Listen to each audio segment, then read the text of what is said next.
Namaste, welcome to the Cloud Factory. In the class for today, I'm going to teach you how to make churidar sleeves.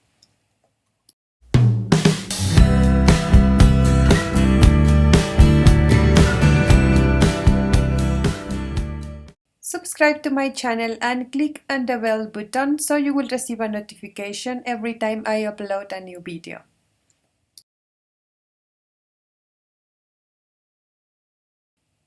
Here I have the fabric for my sleeves. I have 2 layers of fabric here. This is the folded side, and then I'm going to fold it again in this way to get 4 layers of fabric, and in this side I have 2 folded pieces, as you can see. Now to cut my sleeves, I'm going to use this basic sleeves pattern. You can use your own pattern wherever you use to cut your sleeves, but the important thing for this sleeve, since it's long, you need to work with a long sleeve cap. This will fit perfect for a garment with long sleeves, and most of all for this kind of sleeve, so you will not have any crease in the armhole. If you want to know how I trace this pattern, I'm going to give you the link in the description box below this video. Now I'm going to open my sleeve pattern to show you that the back part of the curve is always higher than the front part of the curve. So put the front part of the curve facing the fabric. This is important. The back curve, it has to be on the top. And pin your sleeve, being so careful in the folded side. Make the edge of the fabric, the folded side of the fabric, match with the central line of your sleeve. Put as many pins as you need, most of all if the fabric is so flowy like mine.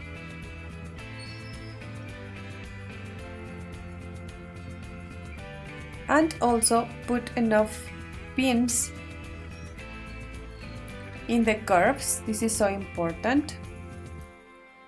This will allow you to cut the curves in a perfect way.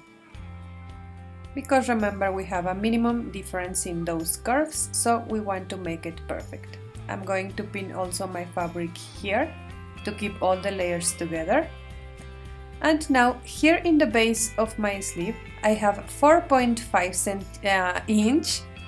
That means in total the base of my sleeve is 9. My wrist is 7. Why I mark 9 here? Because if I mark 7, as you can see here, I will not be able to put my hand inside of the sleeve. This is a common mistake of tailors. So instead of the wrist, you have to measure your hand closed like this. Mine is 9. Then divided by half, and that it has to be the base of your sleeve. This is important for a churidar sleeve. So here I have the half of 9. That measurement I'm going to transfer it here in the base of my fabric. I am extending down my sleeve 5 inch. You can extend as much as you want. Trace that line and then fade that small corner with a curve, with your French curve. And then cut your sleeve considering 1 centimeter all around for stitches.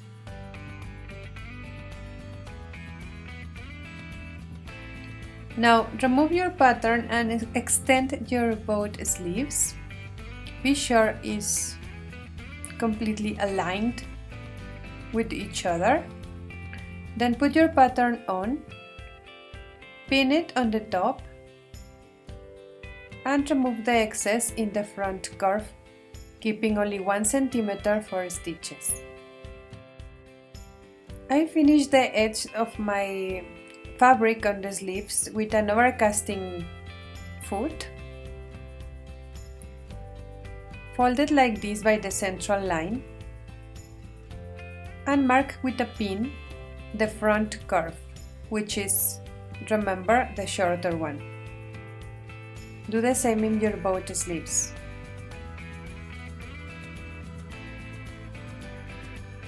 Now once you attach the shoulders of your kurti or kameez, you have to match the central line of the sleeve with the shoulder seam in this way, facing right sides of the fabric and keeping the front curve of the sleeve with the front part of your kurti. Stitch here with the armhole and the back curve with the back armhole.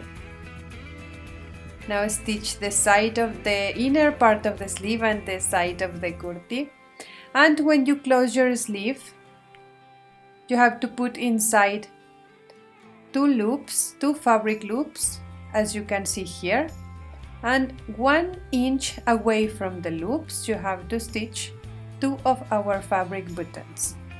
Once you close it, this will give you the effect of the churidar sleeve. And now our sleeve is ready. If you like this video, don't forget to hit the thumbs up, subscribe to this channel so you will not miss any of my videos, and check the description box below this video because I will give you useful things and my networks in case you want to contact me there. Thank you so much for watching, happy stitches for everyone, and I will see you the next time.